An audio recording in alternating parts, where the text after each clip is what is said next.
الحمد لله نحمده ونستعينه ونستغفره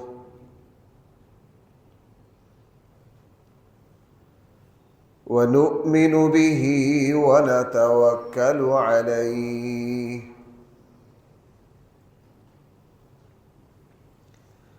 ونعوذ بالله من شرور أنفسنا ومن سيئات أعمالنا من يهده الله فلا مضل له ومن يضلله فلا هادي له ونشهد أن لا إله إلا الله وحده لا شريك له ونشهد أن سيدنا وسندنا ومولانا محمدا عبده ورسوله صلى الله تعالى عليه وعلى آله وأصحابه وبارك وسلم تسليما كثيرا كثيرا أما بعد فأعوذ بالله من الشيطان الرجيم بسم الله الرحمن الرحيم يا أيها الذين آمنوا إذا قمتم إلى الصلاة فاغسلوا وجوهكم وأيديكم إلى المرافق وامسحوا برؤوسكم وأرجلكم إلى الكعبين صدق الله مولانا العظيم.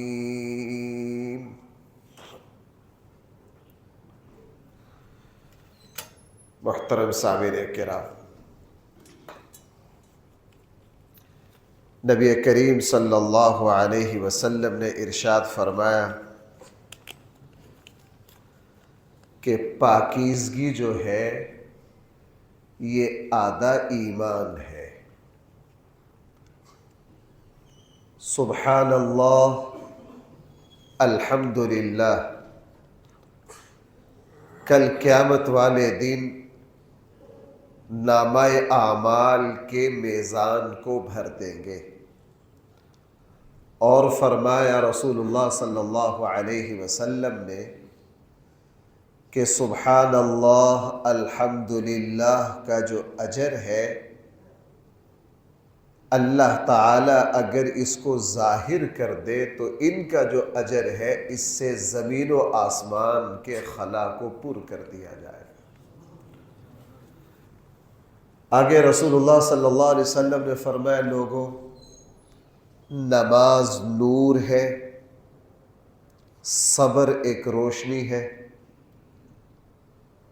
قرآن کریم یا تمہارے حق میں دلیل بنے گا یا تمہارے خلاف مدعی بنے گا۔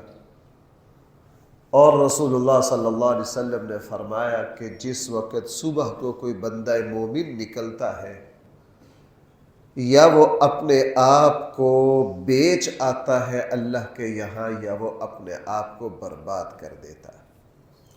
یہ پوری حدیث رسول ہے صلی اللہ علیہ وسلم۔ اس کی تھوڑی سی تشریح مجھے آج عرض کرنی۔ سب سے پہلی بات فرمائی کہ پاکیزگی جو ہے وہ آدھا ایمان ہے۔ اللہ تعالی 100% پاک، اللہ کے نبی 100% پاک، اور اللہ اور اس کے رسول سے لینے کے لیے، اللہ اور اس کے رسول کے فضل اور رحمت کو پانے کے لیے، آپ یوں بھی کہہ سکتے ہیں اللہ اور اس کے رسول کے خزانوں سے برکات لینے کے لیے ضروری ہے کہ آگے والا مسلمان پاک ہو۔ آگے والا مسلمان کیا ہو؟ یہ دین پاک ہے، اس کی عبادات میں پاکیزگی حد درجہ ضروری ہے، اتنی ضروری ہے کہ رسول اکرم صلی اللہ علیہ وسلم پر جو دوسری وحی اتری ہے یا تیسری وحی جو اتری ہے وہ سورہ مدثر ہے۔ بھائی وہ کیا ہے؟ اللہ تعالیٰ سورہ مدثر میں کیا فرما رہے ہیں؟ یا ایھا المدثر قم فانذر وربک فکبر وثیابک۔ یہ نبوت کا آغاز ہے۔ نماز، روزہ، حج، زکوٰۃ کوئی احکام ابھی نہیں آئے۔ نبی کریم صلی اللہ علیہ وسلم سے فرمایا وثیابک فطہر، اپنے کپڑوں کو کیا رکھیے؟ اللہ کے نبی تو پاکیزہ ہی پاکیزہ تھے۔ جس ہستی کے پسینے سے خوشبو آتی ہو، جو ہستی اگر سوئے آرام کرے تو سونے میں اس کا وضو، جس کے جسم پر زائد بال نہ ہو، جو جسم کی گندگیاں کھینچتے ہیں، چونکہ یہ تو جنتی جسم ہے پاکیزہ۔ عنبر اور مشک کی کیا اوقات ہے رسول اللہ صلی اللہ علیہ وسلم کے جسم اطہر کے سامنے؟ اس لیے آپ صلی اللہ علیہ وسلم کے زیر ناف کے بال نہیں تھے، جسم کے وہ زوائد بال جو جسم کی آلودگیاں کھینچتے ہیں، اللہ کے نبی کے یہ بال نہیں تھے، چونکہ اللہ نے اس پاکیزہ ترین جسم میں کوئی ایسی چیز پیدا ہی نہیں کی۔ پھر کیا فرمایا وثیابک فطہر؟ یہ رسول اللہ صلی اللہ علیہ وسلم کے ذریعے مسلمان کو پیغام دے دیا کہ اگر تم اللہ کا فضل چاہتے ہو تو پاک رہنا ضروری ہے۔ اللہ کا فضل چاہتے ہو تو کیا رہنا ضروری ہے؟ پاک رہنا۔ اس لیے اسلام میں پاکیزگی میں بہت گہرائی ہے۔ اپنے لباس کو پاک رکھنا، جسم کو پاک رکھنا، نماز پڑھنی ہے جہاں نماز پڑھنا ہے اس جگہ کا پاک ہونا، رزق حلال ہونا، پیچھے بھائی کیا ہونا؟ رزق حلال ہونا۔ اگر لقمہ حلال نہیں ہے تو عبادت کا کوئی اثر نہیں ہے۔ خیالات کا پاک ہونا، دل و دماغ کا گندگیوں سے بھائی کیا ہونا؟ پاک ہونا۔ انبیاء علیہ السلام کے خواب وہی ہوتے ہیں۔ کیوں ہوتے؟ ان کے دل و دماغ دنیا کی گندگیوں سے 100% پاکیزہ، 100% پاکیزہ، اس لیے ان کے خواب میں کبھی کوئی دنیا کی گندگی آ ہی نہیں سکتی۔ اور اسی لیے رسول اللہ صلی اللہ علیہ وسلم مسواک کا اہتمام کرتے۔ آپ صلی اللہ علیہ وسلم ہر وقت اپنے لباس پر، ایک مرتبہ صحابہ اکرام نے پوچھا اللہ کے رسول آپ اتنی پاکیزگی کا اہتمام کیوں کرتے؟ رسول اللہ صلی اللہ علیہ وسلم نے فرمایا مجھ سے جبرائیل نے ملنا ہوتا ہے، اللہ کے ملائکہ اور اللہ کے فرشتوں نے میرے پاس آنا ہوتا ہے، میں اس لیے اپنے آپ کو پاک رکھتا ہوں۔ حدیث مبارکہ میں کیا ہے؟ میں یہ بات اس لیے بیان کر رہا ہوں، لوگ سمجھ یار یہ تو عام سی باتیں، یہ تو بچے کو پتہ ہے۔ میں 2-4 باتیں آگے عرض کروں گا، اس سے اندازہ ہو جائے گا کس کو پتہ ہے۔ رسول اللہ صلی اللہ علیہ وسلم نے کیا فرمایا؟ جس گھر میں ایسا شخص ہو جس پر غسل واجب ہو وہاں رحمت کے فرشتے، تو بھائی صورتحال کیا ہے؟ ہمارے خواتین کے ناخن پالش اور پتہ نہیں جسم کس طرح کے میک اپ ہے، کیا کیا چیزیں ہیں جن سے وضو ہوتا ہی نہیں ہے، جسم تک پانی پہنچتا ہی نہیں ہے۔ اور پاکیزگی کا یہ عالم ہے کہ آپ دیکھ لیجئے کسی مسلمان سے یہ ممکن ہی نہیں ہے کہ مسلمان چلتا چلتا رستے پر کہیں پیشاب کرنے لگ جائے۔ رسول اللہ صلی اللہ علیہ وسلم نے صحیح مسلم اور ترمذی میں ہے، آپ علیہ السلام ایک جگہ سے گزرے اور آپ علیہ السلام نے فرمایا یہ قبر والے کون لوگ ہیں؟ بتایا گیا فلاں۔ آپ نے فرمایا ان کو عذاب ہو رہا ہے۔ آپ نے کیا فرمایا؟ ان کو کیا ہو رہا ہے؟ اللہ کے نبی کا معجزہ ہے۔ اللہ کے نبی اس دنیا میں رہتے ہوئے برزخ کی چیزوں کو دیکھ لیتے۔ فرمایا ان کو کیا ہو رہا ہے؟ عذاب ہو رہا۔ پھر فرمایا کہ 2 ایسی چیزوں کی وجہ سے عذاب ہو رہا ہے جن کو لوگ ہلکا سمجھتے ہیں، ایک پیشاب کے چھینٹوں کے نہ بچنے کی وجہ سے اور دوسرا چغلی کرنے کی وجہ سے ان کو عذاب ہو رہا ہے۔ اس لیے حدیث میں کیا ہے کہ پاکی کا خیال نہ کرنے والے کی طرف عذاب قبر تیزی سے بڑھتا ہے۔ جو مسلمان پاکیزگی کا خیال نہیں کرتا اس کی طرف بھائی کیا آتا ہے؟ عذاب قبر تیزی کے ساتھ اس کی طرف آتا ہے۔ آپ علیہ الصلوۃ والسلام نے فرمایا ان دو کو عذاب قبر ہو رہا ہے، دو ان گناہوں کی وجہ سے جن کو تم کیا سمجھتے ہو؟ ہلکا پھلکا سمجھتے ہو۔ ایک پیشاب کی چھینٹوں سے نہ بچنا، اور بھائی دوسرا کیا؟ چغلی کرنا۔ اور اس کے بعد رسول اللہ صلی اللہ علیہ وسلم نے ایک درخت کی شاخیں لی اور ان پر لگا دیا، اور حدیث میں آگے وضاحت ہے، فرمایا کہ ہو سکتا ہے میرے ان شاخوں کے لگنے کی وجہ سے جب تک یہ شاخیں تر و تازہ رہے اللہ تعالیٰ ان کے عذاب کو ٹال دے گے۔ اللہ تعالیٰ کیا کر دیں گے؟ ان کے عذاب کو ٹال دیں گے۔ ہمارے یہاں تو اب یہ رواج ہو گیا نا کہ قبر پر وہ دو شاخیں لگاتے ہیں، حالانکہ رسول اللہ صلی اللہ علیہ وسلم کی شاخیں اور ہماری شاخیں برابر ہے۔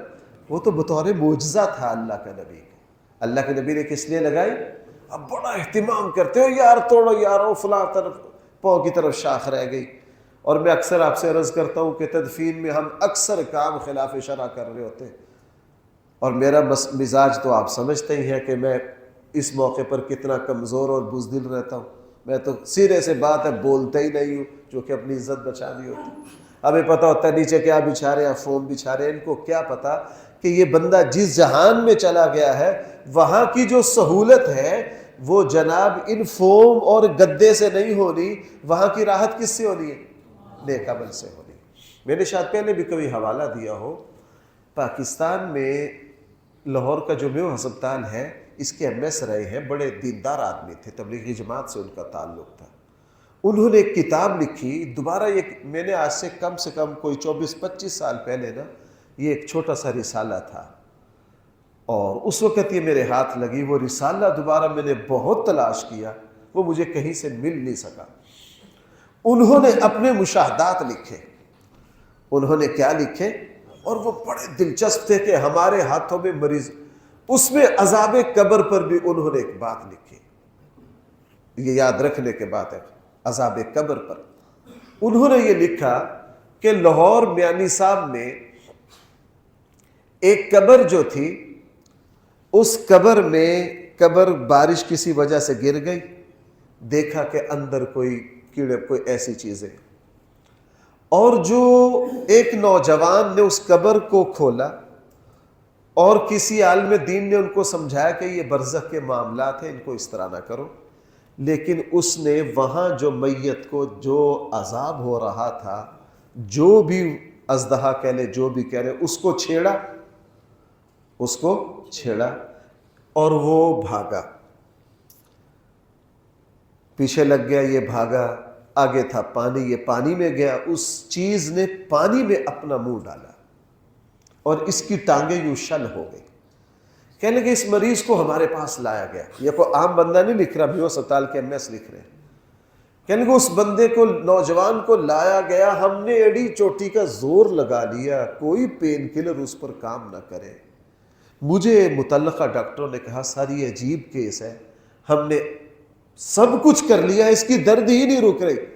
میں نے اس کی ٹانگیں دیکھے کہ یار ہلکے ہلکے زخم ہے، کیوں نہیں رک رہے؟ ہم نے زور لگایا 3 دن ہو گئے، اور وہ بچہ اتنا چیختا چلاتا تھا، وہ نوجوان کہنے لگا میں نے، اللہ نے میرے دل پہ ڈالا، وہ بڑے نیک آدمی تھے، میں ان کے پاس بیٹھا، میں نے کہا یہ بچہ یوں ہوا کیا ہے؟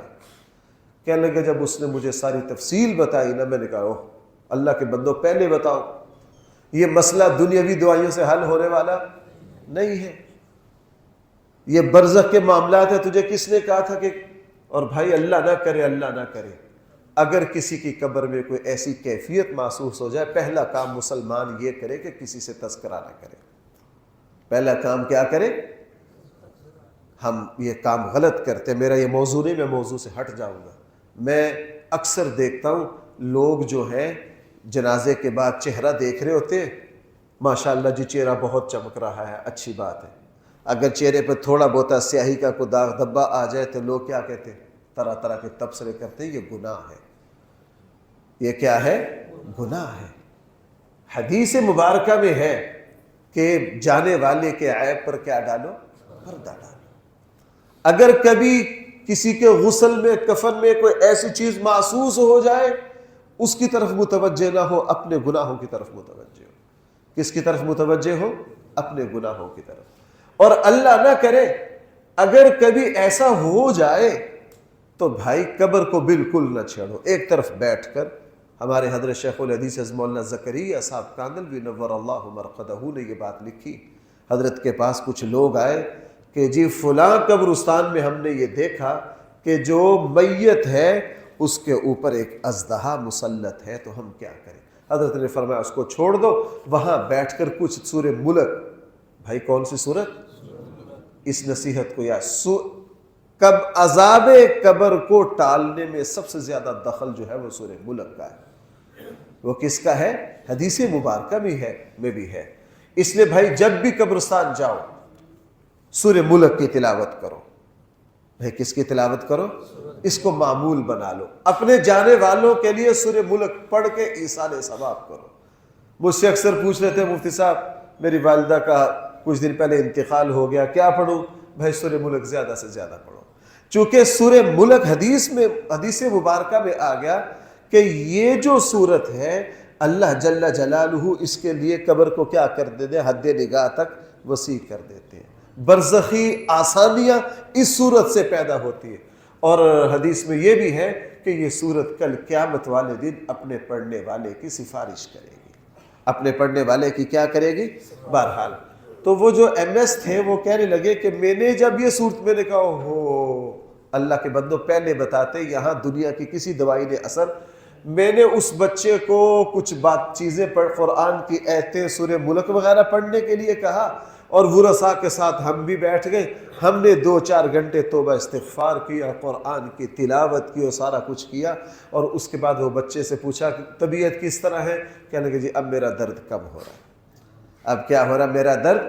میں نے ان کو بتایا کہ جناب یہاں کچھ روحانی دوائیں چاہیے, کوئی روحانی انجیکشن چاہیے. اللہ کرے آج کے مسلمان کو یہ بات سمجھ آ جائے. قرآن کریم نے یہ جو بات فرمائی تھی نا الا بذکر اللہ تطمئن القلوب, دلوں کو راحت کس سے ملتی ہے؟ ذکر اللہ سے. میں نے یہ کئی مرتبہ آپ سے یہ بات عرض کی ہے, ہمارے یہاں ساری بھاگ دوڑ جسم کی راہ تو آرام پر ہے. میں اور آپ 2 چیزوں کا مجموعہ ہے, نمبر 1 جسم کا اور نمبر 2 کس کا؟ روح کا. روح کو اس ٹھنڈی ہوا کی ضرورت نہیں ہے. بھائی سمجھ آ گئی؟ اگر ان ظاہری راحت و آرام سے روح کو سکون ملتا ہوتا تو دنیا کے مالدار لوگ سونے کے لیے قیمتی ادویات نہ کھاتے, پتہ نہیں کون کون سے جتن نہ کرتے. اب آپ نے دیکھا ہے جب ہم نماز پڑھتے ہیں بھائی دل کو سکون ملتا ہے کہ نہیں؟ بعض مرتبہ لائٹ چلی جاتی ہے اور جسم کو گرمی لگ رہی ہوتی ہے لیکن اندر ایک سکون مل رہا ہوتا ہے. وہ کیسے ہوتا ہے کہ نماز کی ٹھنڈک پہنچی ہے کس تک؟ روح تک. بھائی نماز کی ٹھنڈک پہنچی ہے کس تک؟ روح تک پہنچی ہے. بہرحال تو بات یہاں سے چلی تھی. رسول اللہ صلی اللہ علیہ وسلم نے فرمایا پاکیزگی بھائی کیا ہے؟ آدھا ایمان ہے. یہ دین پاک ہے, اللہ پاک ہے, اللہ کے نبی پاک ہے, اور ہمیں حکم ہے اس قرآن کریم کو پاکیزہ بندہ ہاتھ لگائے. اس قرآن کریم کو کون ہاتھ لگائے؟ اسلام نے پاکیزگی کی اتنی رعایت کی ہے, اگر کسی مسلمان پر غسل لازم ہو, آپ کو پتا وہ نماز نہیں پڑھ سکتا, وہ بیت اللہ کا طواف نہیں کر سکتا. بیت اللہ کے طواف کے لیے بھی وضو اسی طرح شرط ہے جس طرح ابھی نماز جمعہ کے لیے کیا ہے؟ وضو شرط ہے. اس لیے اپنی پاکیزگی کو مد نظر رکھنا. اور عموماً میں اکثر یہ بات عرض کرتا ہوں گھر کی خواتین کو بھی یہ پورا طور طریقہ سکھانا شریعت کے مطابق کہ کپڑا کس طرح پاک ہوتا ہے, کپڑا کس طرح پاک ہوتا ہے. اپنے ماحول کو پاک رکھنا, جسم کو پاک رکھنا, اور اپنی غذا کو پاک رکھنا. بھائی کس کو پاک رکھنا؟ ہاں, پاکیزہ غذا سے اللہ تعالیٰ دعاؤں کو قبول کرتے ہیں. نبی کریم صلی اللہ علیہ وسلم نے پاکیزگی کی اتنی رعایت کی, اور بھائی پاک نہ رہنے کی بڑی نحوستیں. صحیح مسلم میں ہے رسول اللہ صلی اللہ علیہ وسلم نے نماز پڑھائی اور آپ نماز میں بھول گئے. آپ علیہ السلام نماز میں سلام پھیر کر حضور نے پتہ کیا فرمایا؟ حضور نے فرمایا لوگوں اچھی طرح وضو کیا کرو، تمہارے وضو کے کمی کی وجہ سے مجھے نماز میں بلا دیا گیا ہے. اور بھائیوں میں تو اس حدیث پر جب جاتا ہوں نا سچی بات ہے کہ سانس رک جاتے ہیں. امام الانبیاء صلی اللہ علیہ وسلم جیسی ہستی پر اثر پڑ گیا کس کا؟ پاکی کے نہ ہونے کا. وہ ہستی جس سے زیادہ بابرکت اللہ نے کسی کو پیدا کیا ہی نہیں ہے. تو بھائی ہمارے یہاں جہاں نہ نماز ہے نہ پاکیزگی کا خیال ہے، پاکیزگی کا خیال ہے. میں یہ بات بھائی شرم سے بتا رہا ہوں آپ کو، ہمیں بعض باتیں سمجھانے کے لیے کرنی پڑتی ہیں لیکن ہم پردے کے ساتھ بتاتے ہیں کہ اصل بندے کا پتہ نہ چلے. ایک خاتون مجھ سے اس نے کچھ گھر کی شکایات کی، جو ہمارے گھر میں فلاں چیز کا سایہ ہے، یہ ہے فلاں مسئلہ ہے. سارا گھر نفسیاتی مریض ہے. کیا ہے سارا گھر؟ اگر میں اس خاتون کا وہ پورا آپ کو پڑھ کو سناؤں نا تو بندہ ڈر جاتا ہے کہ یار یہ گھر ہے کہ دوزخ ہے. میں نے بہت کچھ بتایا، کوئی اثر نہیں. یہ کرو یہ کرو یہ کرو. جب میں نے تھوڑی سی کھود و کرید کی کہ یار شفا کیوں نہیں ہو رہی، بھائی توجہ کرنا، پتہ چلا کہ پورے گھر میں کسی کو غسل کا پتہ نہیں. پورے گھر میں کسی کو غسل کا پتہ نہیں ہے کہ سنت طریقہ غسل کا کیا ہے. اور بھائی غسل کا طریقہ کوئی ایٹم بم چلانا ہوتا ہے؟ آسان سا طریقہ ہمارے چھوٹے چھوٹے، کیا مشکل ہے؟ اب بھائیو جس گھر میں ہر وقت جنابت کی کیفیت، ناپاکی کی کیفیت موجود ہے تو وہاں کہاں دل کا سکون اترے گا؟ وہاں کہاں اطمینان آئے گا؟ اور سچی بات یہ ہے کہ ہمارے یہاں اس وقت جو نفسیاتی مریض بڑھ رہے ہیں نا دن بدن، وساوس، نیند نہیں آتی، بے چینی، اس کے اسباب میں سے بہت بڑا سبب یہ ہے کہ پاکیزگی کا خیال نہیں. کس کا خیال نہیں ہے؟ پاکیزگی کا خیال نہیں. ہمارے بہت سے اسلاف کے ایسے واقعات ہیں. کسی علمی مسئلے کو حل ہمارے استاد یہ کیا کرتے تھے، جب کوئی علمی چیز حل نہ ہوتی تو کہتے یار دوبارہ وضو کر کے آؤ. ہم سب کیا کرتے؟ دوبارہ وضو کرتے، اپنی پاکیزگی کو مد نظر رکھتے. یہ بات میں آپ لفظوں میں آپ کو کیسے آپ ذرا اس پر توجہ دیجئے، دیکھیں وسوسے خود بخود کس طرح ختم ہوتے، خیالات کس طرح صاف ہوتے، شیطانی حملے کس طرح کم ہوتے. نبی کریم صلی اللہ علیہ وسلم نے ویسی تھوڑی یہ بات فرما دی. اور اللہ کے نبی تو اتنی پاکیزگی کا خیال کرتے. میں نے آپ سب کو یہ بتا رکھا ہے کہ اللہ کے نبی نے آخری وقت میں کیا فرمائی تھی؟ مسواک. بھئی ہے کہ نہیں؟ آخری وقت میں کیا کی؟ اس اپنی امت کو طہارت بتا دی کہ پاکیزگی کتنی ضروری. بہرحال پہلی بات حضور نے کیا فرمائی؟ بھائی پاکیزگی کیا ہے؟ کوئی شرمانے والی بات نہیں بھائی. ہمیں چاہیے اپنے وضو کو درست رکھیں، اپنے غسل کو درست رکھیں، اپنے لباس کو پاک رکھیں، اپنے آپ کو پیشاب کے قطروں سے بچانا، ناپاکی سے بچانا. چونکہ حضور نے فرمایا عذاب قبر کس طرح آتا ہے؟ تیزی کی طرف، اس کی طرف آتا ہے. اپنے آپ کو اس چیز سے بچانا، لقمہ حلال کا اہتمام کرنا. علماء نے لکھا ہے کہ حرام کا مال کی مثال اس طرح ہے جس طرح تیزابی پانی. بہترین فصل ہو، اعلیٰ ترین سرسبز و شاداب باغ ہو اور اس کو تیزابی پانی لگا دیا جائے، کسی ذمہ دار سے پوچھئے کہ فصل کا کیا حشر ہوتا ہے. علماء نے فرمایا کہ مال حرام وہ تیزابی پانی ہے کہ دل و دماغ میں جہاں جہاں سے گزرتا ہے دل و دماغ کو بنجر کر جاتا ہے، دل و دماغ کو کیا کر جاتا ہے. اور حرام مال میں بھی دو مال تو اتنے غلیظ ہیں، ان کی گندگی کی تو کوئی حد ہی نہیں ہے۔ ایک سود کا مال، بھائی کون سا؟ دوسرا بھیک مانگنا، سوال۔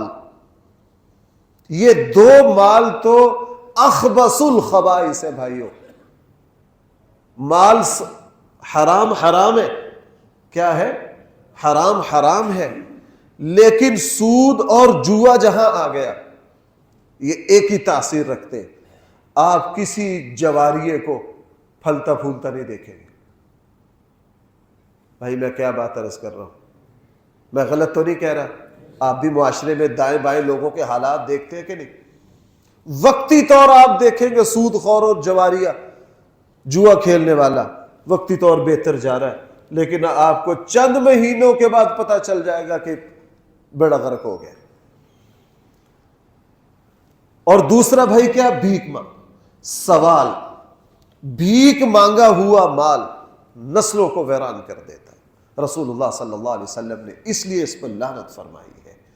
تو بھائی پہلی بات ہو گئی، یہ قرآن کریم سے، اسلام سے اللہ کی برکات، اللہ کے نبی کی برکات، عبادات کی برکات، حج اور عمرہ کی برکات اگر ہم چاہتے ہیں تو سب سے پہلے کس چیز کو درست کریں؟ آخری بات میں عرض کروں، دیکھو اس کی لکڑی اعلیٰ ہے تو کاریگر نے اس کا بہترین ممبر بنا دیا، چونکہ اگر لکڑی اعلیٰ ہو تو اس کی تراش خراش اعلیٰ ہوتی ہے، اس پر پالش اعلیٰ ہوتی ہے، اس میں جان ہوتی ہے، کاریگر کی کاریگری لکڑی کو چمکا دیتی ہے۔ چونکہ لکڑی کیا ہے، آپ یہاں زیادہ مغل حضرات ہیں بھائیو، جو لوہا جس کو دمک کھا گئی ہو، جو بیکار ہو گیا ہو، تو بھائی آپ کی فنکاری اس پر کو رنگ دکھائے گی؟ یہی بالکل معاملہ، جہاں پاکیزگی نہ ہو، جہاں طہارت نہ ہو، جہاں حرام کی کثرت ہو، تو بھائی کچھ بھی کر لیجئے کوئی اثر وہاں نہیں ہوتا۔ دوسری بات رسول اللہ صلی اللہ علیہ وسلم نے فرمایا، الحمدللہ کا اجر اتنا ہے، حضور نے فرمایا کل قیامت والے دن نامہ اعمال کا جو ترازو ہے الحمدللہ سے وہ ترازو بھر جائے گا۔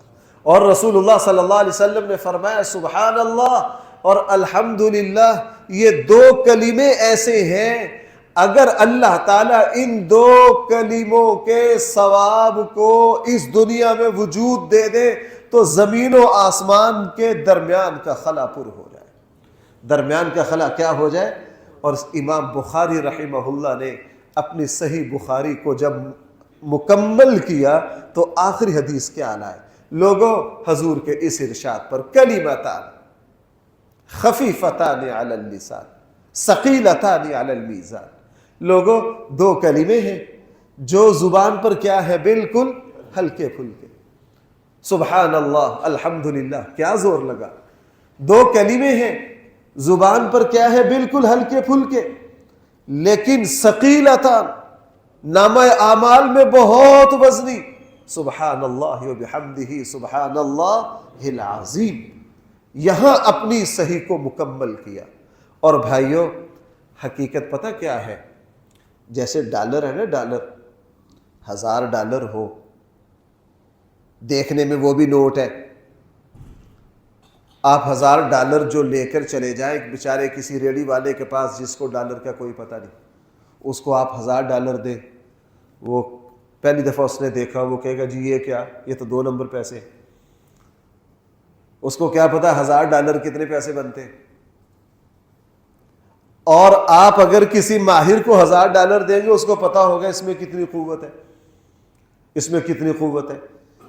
اللہ تعالی نے عبادات کی قوتوں کو غیب میں چھپا دیا ہے، جب غیب کا پردہ اٹھے گا نا اس وقت اندازہ ہوگا اشہدو ان لا الہ الا اللہ کا وزن کیا ہے، اس وقت پتہ چلے گا نماز کا وزن کیا ہے، اس وقت پتہ چلے گا کہ ہم نے جو قرآن کی تلاوت کی ہے، جس کو ہمارے یہاں پھبتی کستے ہیں لوگ، او جی یہ خالی تلاوت اور الفاظ پڑھنے کا کوئی فائدہ نہیں، ہمارے یہاں کیا کہتے ہیں الفاظ۔ اور اکثر دیکھو بھائیو میری ایک بات سننا، بعض باتیں ہمارے یہاں قادیانی سیکولر لوگ وہ چلاتے، اور آپ جیسے دیندار لوگ سادہ لوہی کی وجہ سے اس کا شکار ہو جاتے۔ بھائی سنتے ہیں میرے بات؟ اب یہ بات زیادہ بے دین لوگ چلاتے ہیں کہ جی صرف بغیر سمجھے قرآن کے پڑھنے کا. شاید میں نے پیچھے کسی تقریر میں سنایا تھا کہ میں مسجد نبوی میں بیٹھا نا, میرے پاس ایک دوست تلاوت کر رہے تھے, وہ بیچارے بڑی دیر لگے رہے, اور ان پڑھ بندے, آپ کو پتہ جس کو ڈھنگ سے پڑھنا نہ آتا اس کو کتنا زور لگا. میں اس کے پاس بیٹھا, وہ بیچارہ 2 گھنٹے سے لگا ہوا تھا, 2 گھنٹے میں اس نے کوئی 1.5 پارہ پڑھا. اتنے میں ایک صاحب آ گئے اس کے پاس, اسے کہنے لگے باتوں باتوں میں کہاں سے ہو جی, فلاں جگہ سے, فلاں جگہ سے, فلاں جگہ سے, فلاں. کہنے لگے یہ جو آپ نے تلاوت کی آپ کو سمجھ آتی ہے؟ کہنے لگے نہیں. کہنے لگے پھر ایسا تو کوئی فائدہ نہیں, اس کا تو کوئی فائدہ نہیں ہے. جب آپ کو سمجھ ہی نہیں آ رہی پھر اس کو مثالیں دینا شروع ہو گئے کہ یار آپ کو کوئی آپ کا بیٹا امریکہ ہو, وہ خط لکھے انگلش میں, آپ نہ ساری زندگی اس کو سمجھ سکیں, آپ کو کوئی فائدہ ہے؟ وہ کہہ رہا کوئی فائدہ نہیں. میں سمجھ گیا یہ کون ہے. میں نے کہا میں بھی آرام سے بیٹھا رہا کہ اس کو اپنا سارا زہر اگل لینے دے. پہلے جب اچھی طرح اس بیچارے سیدھے سادے بندے کو اس پر لے آیا نا کہ اس طرح کی تلاوت کا کوئی فائدہ نہیں ہے, تو پھر میں اس کی طرف متوجہ ہوا. میں نے کہا یار آپ کو ان کے متھے نہیں لگنا چاہیے, آپ کو میرے متھے لگنا چاہیے. یہ بیچارہ سیدھا سادہ آدمی آپ میرے پاس. میں نے کہا آپ نے کہا جی کوئی فائدہ نہیں ہے. رسول اللہ صلی اللہ علیہ وسلم کا ارشاد ہے کہ قرآن کریم کے ہر حرف پر کتنی نیکیاں؟ 10 نیکیاں. اور یہ اللہ کے نبی کا معجزہ دیکھیے, اللہ کے نبی کا معجزہ دیکھیے, اسلام کی کرامت دیکھیے کہ حضور علیہ السلام کی زبان مبارک پر اللہ ایسے ایسے باتیں جاری کروا کر محفوظ کروا گئے کہ ایک فتنہ آنا ہے 2000 سال کے بعد, لیکن حضور کی زبان پر اس کا تذکرہ. اب اللہ کے نبی نے فرمایا قرآن کریم کے ایک حرف پڑھنے پر کتنا اجر ہے. اس کی مثال اللہ کے نبی کی زبان پر کون سی آئی؟ فرمایا الف لام میم ایک حرف نہیں ہے, 3 حرف ہیں. الف پر 10 نیکیاں, لام پر 10 نیکیاں, اور میم پر کتنی نیکیاں؟ اللہ کی زبان, نبی کی زبان پر آیا ہی وہ کلمہ جس کا معنی اور مطلب کسی کو نہیں آتا, جس کا معنی اور مطلب کسی کو نہیں آتا. میں نے ان سے کہا, میں کہا جی الف لام میم کا ترجمہ کیجئے, اب نہیں آتا. الف لام میم کا معنی کیجئے, نہیں آتا. میں نے کہا جی اللہ کے نبی کہہ رہے ہیں 30 نیکیاں. کتنی نیکیاں؟ اس سے پتہ چلا کہ اگر قرآن سمجھ نہ آئے پھر بھی ایک حرف پر کتنی نیکی ہے. اب جب اچھی طرح بات مکمل ہو گئی نا, قابو آ گیا. میں نے کہا جی قرآن کی دوسری آیت ہے, بھائی سننا. ربنا وابعث فیہم رسولا منہم یتلو علیہم آیاتی. اے اللہ ایسا نبی بھیجیے جو کیا کر کے سنائے؟ آیتیں پڑھ کے سنائے. ترجمہ تشریح آگے ہے بھائی. اس آیت کو یاد رکھو گے؟ اگر آپ اس تشریح کو مد نظر رکھو تو جتنے مینڈک سوشل میڈیا پر ہر وقت ٹر ٹر کرتے رہتے ہیں نا کہ قرآن کی تلاوت کا کوئی فائدہ نہیں بغیر سمجھے, بلکہ میں ایک بہت بڑے جو بڑا آپ سنتے ہیں ان کو, میں نے ان کا مجھے دوست اس طرح کی چیزیں, وہ کہتے ہیں جی یہ پاگل ہے مدرسوں میں, مولویوں نے اپنی رزق کا ذریعہ بنا رکھا, بچے بیچارے پڑھ رہے ہیں, اس کا کوئی فائدہ نہیں. اصل فائدہ کس کا ہے جی؟ قرآن کو سمجھ کر پڑھو. اب ذرا آیت پڑھیے, ربنا وابعث فیہم رسولا منہم, آگے ہے یتلو علیہم آیاتی, اس سے آگے ہے وَيُزَكِّيهِمْ, اس سے آگے ہے وَيُعَلِّمُهُمُ الْكِتَابَ وَالْحِكْمَةَ. عمل سمجھنا سمجھانے کا تذکرہ آگے ہے. قرآن کی آیت نے بتا دیا تلاوت کرنا مستقل ایک عبادت ہے, اس کو سمجھنا سمجھانا یہ کیا ہے کہ مستقل عبادت ہے. اب جب میں نے یہ ساری آیتیں پڑھی اس کو سمجھ گیا کہ یار یہ تو مولوی ہے, یہ تو میں قابو آ گیا. پھر مجھے ایک بار اس نے میرے اوپر بھی کیا. اس نے کہا اچھا جی چلو ٹھیک ہے, میں نے مان لیا. کیا؟ میں نے مان لیا کہ جی تلاوت کا اجر و ثواب. میں نے کہا اگر مان لیا تو اللہ کے نبی کے روزے کے پاس چھت پر بیٹھے ہو, سامنے روزہ ہے, اب وعدہ کرو کہ دوبارہ کسی کو نہیں ورغلاؤ گے. کہنے لگا جی ٹھیک ہے, لیکن میرا ایک سوال ہے. جب الف لام میم کا کوئی معنی ہے ہی نہیں تو پھر اس کو لکھنے کا کیا فائدہ؟ اس کو لکھنے کا کیا فائدہ؟ قرآن کا آغاز ہی الف لام میم سے کر دیا جس کا معنی ہی نہیں آتا۔ میں یہاں مسجد کے باہر ایک بورڈ لگوا دوں اور اس پر ایسے مبہم الفاظ لکھ دوں جس کا کوئی معنی نہ ہو، آپ سب مجھ سے پوچھو گے کہ نہیں مفتی صاحب اس کا کیا مطلب ہے؟ ٹھیک ہے یہ سورہ مزمل ہے، وہ قرآن، وہ کیا لکھ رکھا ہے بھائی؟ آپ پوچھو گے کہ نہیں اس کا کیا مطلب؟ اس کے بہت سارے مطلب ہیں، چلو میں ایک سنا دوں آپ کو۔ ہمارے بزرگوں میں سے ایک بہت بڑے اللہ والے، بہت بڑے علامہ حضرت مولانا یوسف صاحب کاندلوی رحمہ اللہ، مجھے یہ واقعہ سنایا تھا، ہم بچے تھے، طالب علم تھے، حضرت مولانا مفتی ضیاء الدین صاحب رحمہ اللہ نے یہ سنایا تھا، ہم بچے تھے۔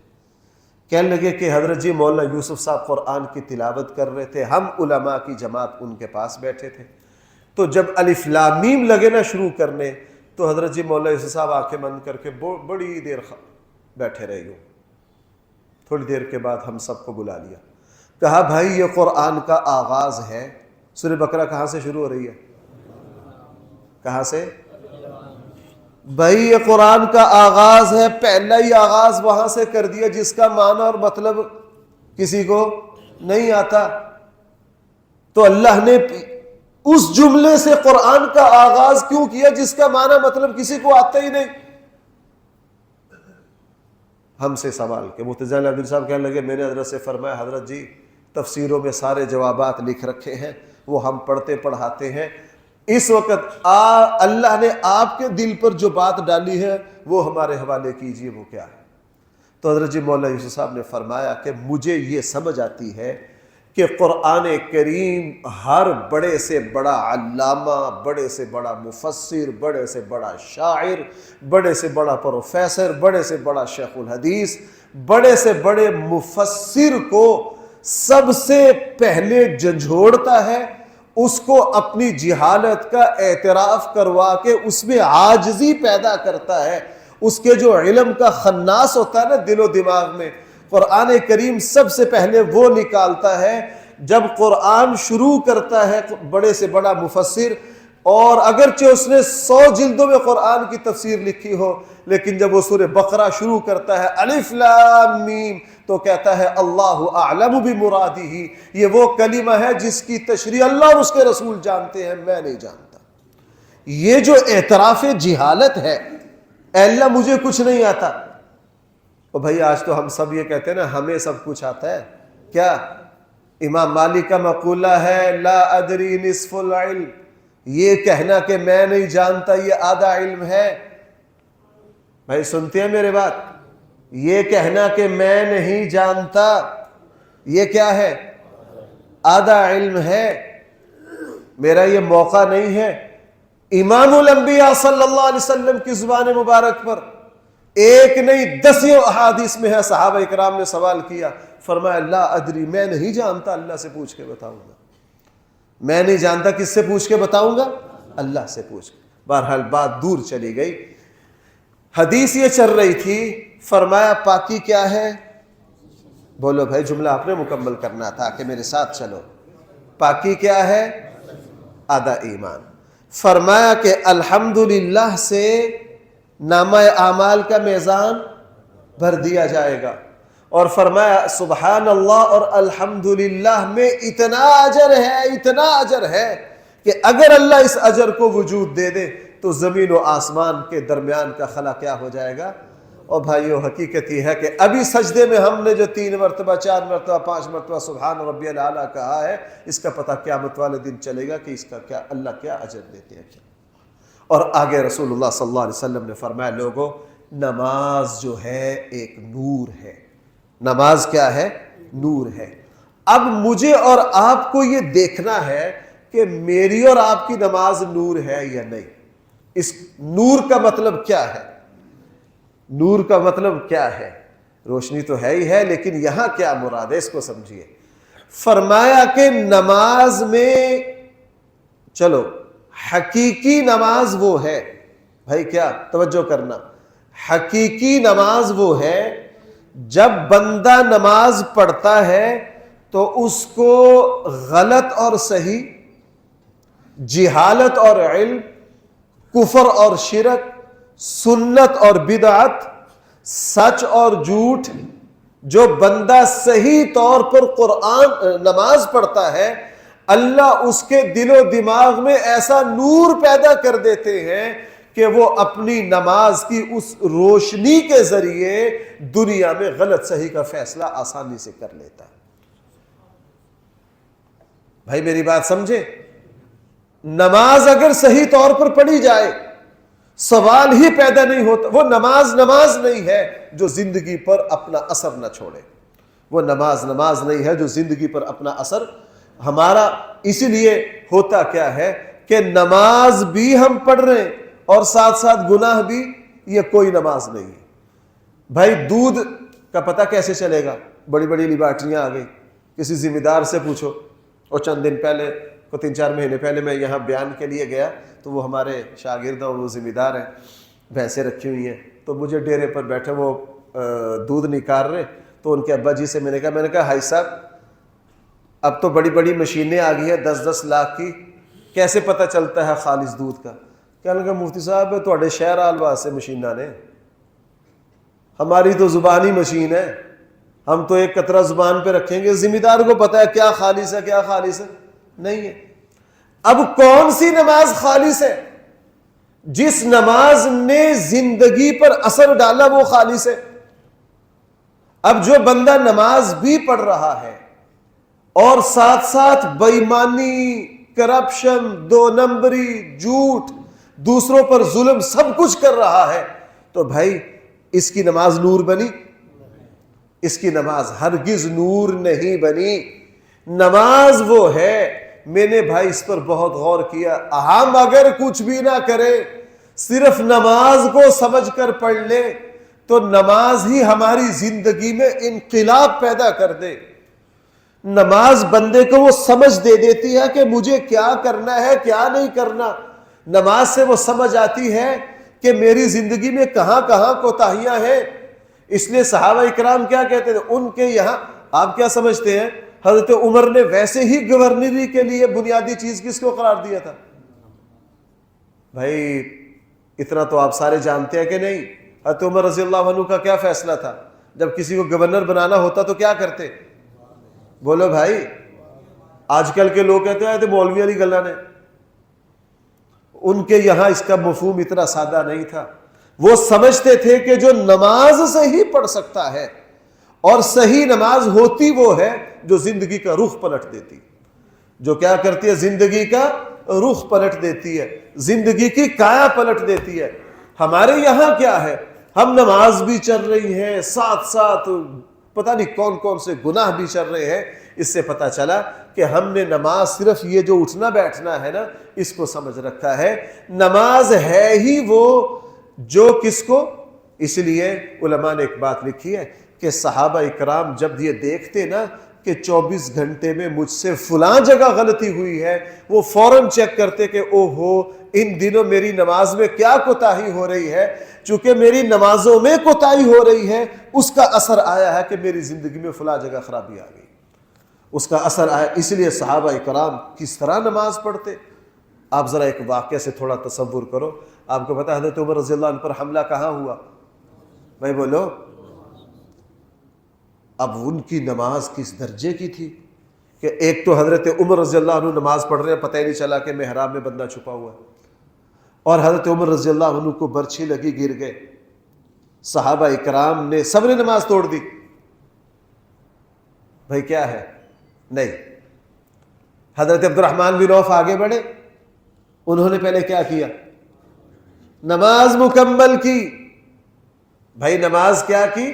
مکمل کی۔ اور اس کے بعد حضرت عمر کو سنبھالا، اس کے بعد حضرت عمر کو سنبھالا۔ یعنی ان کے یہاں نماز اتنی قیمتی چیز تھی۔ حضرت عمر رضی اللہ عنہ کے ملفوظات میں حضرت عمر فرمایا کرتے تھے جو مسلمان نماز نہ پڑھے اس کا دین اور ایمان اور اسلام کامل ہو ہی نہیں سکتا۔ اس لیے رسول اللہ صلی اللہ علیہ وسلم نے فرمایا لوگوں نماز کیا ہے؟ نماز نور ہے۔ بولو بھائی نماز کیا ہے؟ نماز وہ روشنی دیتی ہے جس سے ہمیں زندگی کی سمجھ آتی ہے، جس سے ہمیں زندگی کی سمجھ آتی ہے۔ اب ہم نے یہ دیکھنا ہے کہ آیا میری نماز میری 24 گھنٹوں کی نگرانی کر رہی ہے کہ نہیں، میری نماز کا اثر میرے 24 گھنٹوں پر ہے یا نہیں؟ بھائیو اگر میری نماز اور آپ کی نماز میرے 24 گھنٹوں پر اثر نہیں ڈال رہی، نماز کے ذریعے مجھے اور آپ کو ایسی روشنی نہیں مل رہی جو میرے عام زندگی پر نگرانی کر سکے، تو بھائی یہ نماز نہیں ہے، ہم اپنے آپ کو دھوکہ دے رہے ہیں، ہم اپنے آپ کو کیا دے رہے ہیں؟ دھوکہ دے رہے ہیں۔ یہ سلسلہ حدیث چل رہا ہے، انشاءاللہ اللہ نے توفیق دی تو آئندہ جمعے میں اس کو مکمل کیا جائے گا۔ اللہ تعالیٰ